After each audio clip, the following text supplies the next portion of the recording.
আলহামদুলিল্লাহ রাব্বিল আলামিন ওয়াসসালাতু ওয়াসসালামু আলা নবিয়িনা মুহাম্মদ ওয়া আলিহি ওয়া আসহাবিহি আজমাইন, আম্মা বাদ। সুপ্রিয় দর্শক শ্রোতা ভাই বোনেরা, রমাদানুল করিম ইবাদতের সবচেয়ে বড় সিজন, আল্লাহ সুবহানাহু ওয়া তাআলার অপার অনুগ্রহ নাজিলের মৌসুম।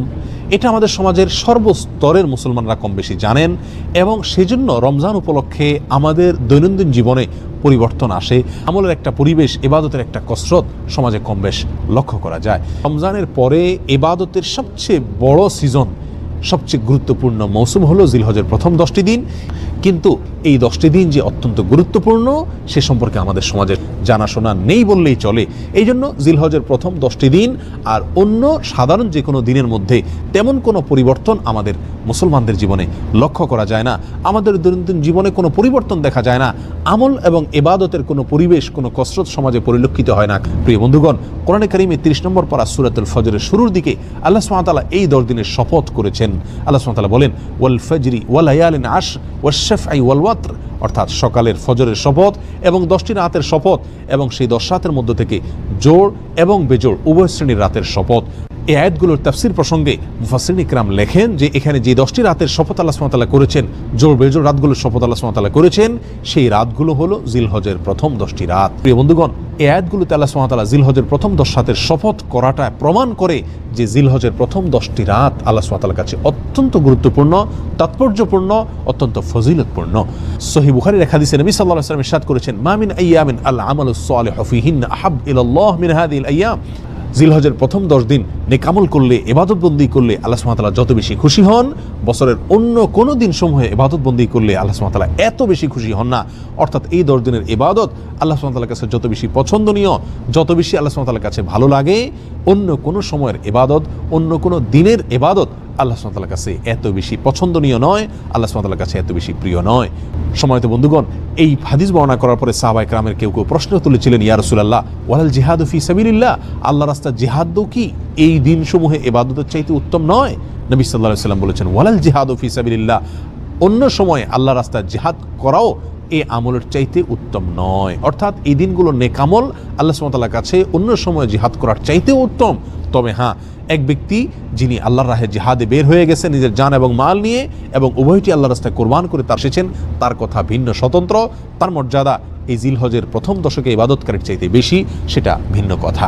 এই হাদিসটি অত্যন্ত পরিষ্কারভাবে, জোরালোভাবে আমাদেরকে মেসেজ দিয়ে যায় যে জিলহজের প্রথম দশক, এই দশক অন্য সাধারণ দিনগুলোর মতো নয়, বরং এই 10টি ইবাদতের দশক, এই 10টি নেক আমলের দশক। বিশ্ববিখ্যাত হাদিস ব্যাখ্যাতা এবং সহিহ বুখারীর কালজয়ী ব্যাখ্যা গ্রন্থ ফাথহুল বারীর রচয়িতা আল্লামা ইবনে হাজার আল আসকালানী রাহিমাহুল্লাহ, তিনি বলেন জিলহজের প্রথম 10 দিনের এত বেশি গুরুত্ব আল্লাহ সুবহানাহু ওয়া তাআলা কোরআনে কারিমে দিয়েছেন, নবী সাল্লাল্লাহু আলাইহি ওয়াসাল্লাম হাদিসে উল্লেখ করেছেন। তার একটি কারণ হলো এই দশকে ইসলামের যত মৌলিক ইবাদত আছে, সমস্ত মৌলিক ইবাদতের সমাহার পাওয়া যায়, সমস্ত মৌলিক ইবাদতের সমাবেশ ঘটে থাকে এই দশকে। অন্য কোনো দিনসমূহে সমস্ত মৌলিক ইবাদতের সমাহার বা সম্মিলন এরকমভাবে দেখা যায় না। যেমন ইসলামের সর্বপ্রথম রকম হলো ঈমান। এই ঈমান বছরের অন্য যে কোনো সময় যেরকম থাকতে হয়, জিলহজের প্রথম দশকেও থাকতে হয়।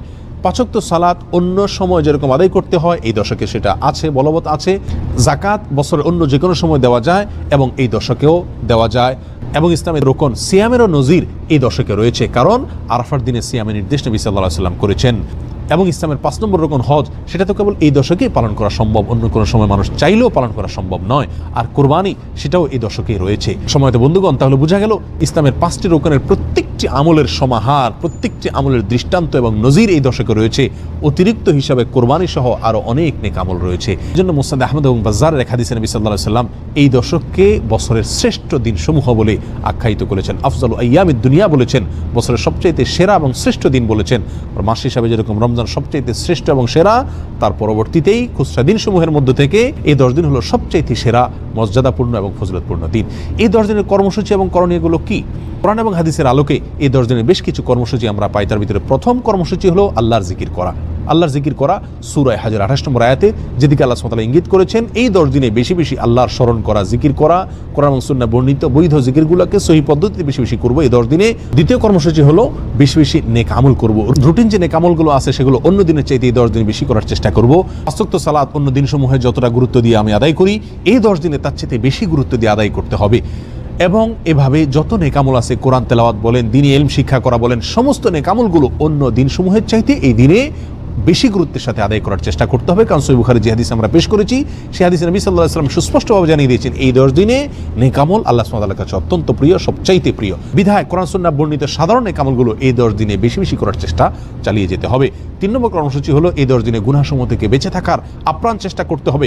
অন্য দিনসমূহে আপনি যে সমস্ত গুনাহে লিপ্ত থাকেন, এই 10 দিনে চেষ্টা করতে হবে সেগুলো থেকে বিরত থাকার জন্য। অন্য সময় গুনাহ থেকে বেঁচে থাকার জন্য যে পরিমাণ সাধনার চেষ্টা আপনি করেন, এই 10 দিনে আরও বেশি চেষ্টা আপনাকে চালাতে হবে। কারণ এই 10 দিনে নেক আমল করা আল্লাহ সুবহানাহু ওয়া তাআলার কাছে পছন্দনীয়, বিধায় বদ আমল থেকে বাঁচার গুরুত্ব অত্যন্ত স্পষ্ট। 4 নম্বর করণীয় হলো যাদেরকে আল্লাহ সুবহানাহু ওয়া তাআলা সামর্থ্য দিয়েছেন তারা হজ করবেন। হজ হলো এই দশকের সবচেয়ে গুরুত্বপূর্ণ এবং প্রধান আমল বলা যেতে পারে। 5 নম্বর আমল হলো কোরবানি করা। যাদেরকে আল্লাহ সুবহানাহু ওয়া তাআলা সামর্থ্য দিয়েছেন তারা কোরবানি করবেন এই দশকে। 6 নম্বর আমল হলো যারা কোরবানি করার প্রতিজ্ঞা করেছেন, কোরবানি করার ইচ্ছা পোষণ করেছেন, তারা এই দশক উপলক্ষে মাথার চুল, হাত এবং পায়ের নখ এবং অন্যান্য পশম ইত্যাদি এগুলো কাটবেন না, ছিঁড়বেন না। জিলহজের চাঁদ উঠা থেকে নিয়ে কোরবানি পর্যন্ত তারা এই চুল, নখ ইত্যাদি কাটা থেকে বিরত থাকবেন। এ বিষয়ে সহিহ মুসলিম হাদিসে নবী সাল্লাল্লাহু আলাইহি ওয়াসাল্লাম আমাদেরকে নির্দেশ করেছেন। 7 নম্বর আমল হলো বেশি বেশি তাকবীর, তাহমিদ এবং তাহলিল পাঠ করা। নবী সাল্লাল্লাহু আলাইহি ওয়াসাল্লাম বলেছেন, ফাকসিরু ফিহিন্না মিনাত তাকবীরি ওয়াত তাহলিলি ওয়াত তাহমিদি। প্রথম দশকে তোমরা বেশি বেশি আল্লাহ সুবহানাহু ওয়া তাআলার বড়ত্ব বর্ণনা করো, আল্লাহর একত্ববাদ বর্ণনা করো এবং আল্লাহ সুবহানাহু ওয়া তাআলার প্রশংসা করো। একত্রে পাঠ করার জন্য বেশ কয়েকটি ফরম্যাট বর্ণিত হয়েছে হাদিসে। তোর মধ্যে থেকে একটি হলো আল্লাহু আকবার, আল্লাহু আকবার, লা ইলাহা ইল্লাল্লাহ, আল্লাহু আকবার, আল্লাহু আকবার, লিল্লাহিল হামদ। আমাদের সমাজে জিলহজের প্রথম দশক উপলক্ষে কিছু মানুষকে হজ করতে দেখা যায়, আর সমাজের বেশিরভাগ মানুষকে কোরবানির প্রস্তুতি নিতে দেখা যায়, কোরবানির মহড়া পরিলক্ষিত হয়। কিন্তু এই দশকের এই যে আমলটি, তাকবীর, তাহমিদ, তাহলিলের আমলটি আমাদের সমাজে খুব একটা দেখা যায় না, অথচ এটি এই দশকের তৃতীয় গুরুত্বপূর্ণ আমল বলা যেতে পারে। এ দশকের সবচেয়ে গুরুত্বপূর্ণ আমল যদি হজ হয়ে থাকে, কোরবানি যদি দ্বিতীয় হয়ে থাকে, 3 নম্বর সবচাইতে গুরুত্বপূর্ণ আমল হলো এই দশকে বেশি বেশি তাকবীর, তাহমিদ এবং তাহলিল পাঠ করা। সাহাবী আবু হুরায়রা এবং আব্দুল্লাহ ইবনে ওমর রাদিয়াল্লাহু তাআলা আনহুমা তারা এই দশকে বেশি বেশি তাকবীর, তাহমিদ এবং তাহলিল পাঠ করার জন্য বাজারে চলে যেতেন এবং বাজারে গিয়ে তারা উচ্চ স্বরে এই তাকবীর, তাহমিদ এবং তাহলিল পাঠ করতেন, উদ্দেশ্য যাতে করে শুনে অন্যরাও পাঠ করতে পারে। আমাদের মধ্যে কয়জন মুমিন আছি যারা এই সৎসাহস রাখি যে আমি বাজারে গিয়ে, দোকানে গিয়ে, মার্কেটে গিয়ে উচ্চ স্বরে তাকবীর, তাহমিদ এবং তাহলিল পাঠ করবো, এই আশায় যেন আমার তাকবীর, তাহমিদ, তাহলিল শুনে অন্যদেরও স্মরণে আসে, তারাও পাঠ করে। প্রিয় বন্ধুগণ, এই আমলটিকে সমাজে পুনর্জীবন দেওয়া অত্যন্ত গুরুত্বপূর্ণ। চেষ্টা করি জিলহজের প্রথম দশক উপলক্ষে দিনে রাতে চলতে ফিরতে, উঠতে বসতে, কর্মস্থলে, নিজের বাসস্থানে, সর্ব জায়গায় তাকবীর, তাহমিদ এবং তাহলিলের রব উঠাই দিই এবং পড়তে থাকি, অন্যকে শুনে শুনে পড়তে থাকি, উচ্চ স্বরে পড়তে থাকি। আল্লাহু আকবার, আল্লাহু আকবার, লা ইলাহা ইল্লাল্লাহু, আল্লাহু আকবার, আল্লাহু আকবার, ওয়ালিল্লাহিল হামদ। 8 নম্বর আমল হলো এই একই দোয়া আইয়ামে তাশরিকে প্রত্যেক সালাতের পরে নারী পুরুষ সকলে একবার করে পাঠ করা, অর্থাৎ ঈদের দিন এবং ঈদের পরে আরও 2 দিন, এই 3 দিন ফজর থেকে এশা পর্যন্ত প্রতিটি সালাতের পরে কমপক্ষে একবার করে আল্লাহু আকবার, আল্লাহু আকবার, লা ইলাহা ইল্লাল্লাহ, আল্লাহু আকবার, আল্লাহু আকবার, লিল্লাহিল হামদ, এটা বা অন্য যে কোনো ফরম্যাট হাদিসে বর্ণিত হয়েছে, এইসব ফরম্যাটে তাকবীর, তাহমিদ এবং তাহলিল পাঠ করা, এটি হলো 8 নম্বরের আমল। 9 নম্বরের আমল হলো আরাফার দিনে নফল সিয়াম রাখা। নবী সাল্লাল্লাহু আলাইহি ওয়াসাল্লাম বলেছেন, সিয়ামু ইয়াউমি আরাফাতা আহতাসিবু আলাল্লাহি আন ইউকাফিরা আস-সানা আল্লাতী ক্বাবলাহা ওয়াল্লাতী বা'দাহা আও কামা ক্বাল।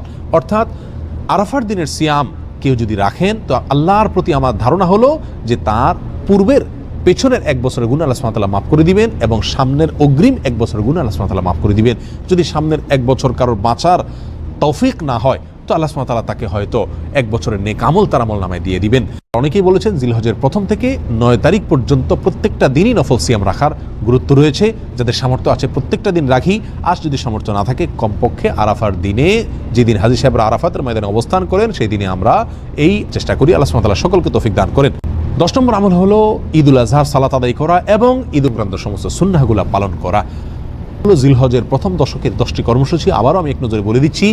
প্রথম কাজটি হলো বেশি বেশি আল্লাহর জিকির করা, দ্বিতীয়ত হলো বেশি বেশি নেক আমল করা, 3 নম্বর হলো গুনাহ থেকে বেঁচে থাকার জন্য বেশি বেশি চেষ্টা করা, 4 নম্বর হলো যাদের হজ ফরজ হয়েছে এবং হজ করার সামর্থ্য আছে তারা হজ করা, 5 নম্বর হলো যাদের কোরবানি করার সামর্থ্য আছে তারা কোরবানি করা, 6 নম্বর হলো যারা কোরবানি করার প্রতিজ্ঞা করেছেন, নিয়ত করেছেন, তারা হাতের নখ, পায়ের নখ, মাথার চুল এবং অন্যান্য পশম ইত্যাদি জিলহজের প্রথম দশকে না কাটা। নম্বর হলো এই দশকে উঠতে বসতে, চলতে ফিরতে, বাজারে ঘাটে সব জায়গায় নারী পুরুষ সকলে তাকবীর, তাহমিদ, তাহলিল বেশি বেশি পাঠ করা। পুরুষরা জোরে জোরে পড়বেন, নারীরা আস্তে আস্তে পড়বেন।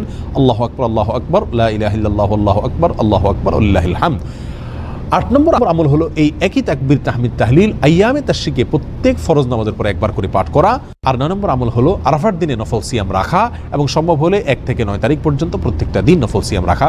10 নম্বর আমল হলো ঈদের দিনের সমস্ত সুন্নাহ পালন করা, ঈদের সালাত আদায় করা। রমজানের পরে আয়তনে এবং গুরুত্বের বিচারে দ্বিতীয় বৃহত্তম ইবাদতের নেক আমলের এই সিজন সম্পর্কে আল্লাহ সুবহানাহু ওয়া তাআলা আমাদের সকলকে সচেতন হওয়ার, গুরুত্ব আরোপ করার তৌফিক দান করুন। বন্ধুগণ, জিলহজ তো প্রতি বছর একবার করে আসে। আমার জীবনে জিলহজ কতবার এসেছে, কিন্তু জিলহজের প্রথম দশকে নেক আমলের গুরুত্বের কোনো ছাপ আমার জীবনে কি আদৌ পড়েছে? এই প্রশ্ন আমরা প্রত্যেকে যার যার নিজের কাছে রাখি এবং এই প্রশ্নের আলোকে জীবনের অবশিষ্ট জিলহজগুলোকে ভিন্ন মাত্রায় নেক আমলের মাধ্যমে কাটাবার চেষ্টা করি। আল্লাহ সুবহানাহু ওয়া তাআলা আমাদের সকলকে তৌফিক দান করেন। আসসালামু আলাইকুম ওয়া রাহমাতুল্লাহি ওয়া বারাকাতুহু।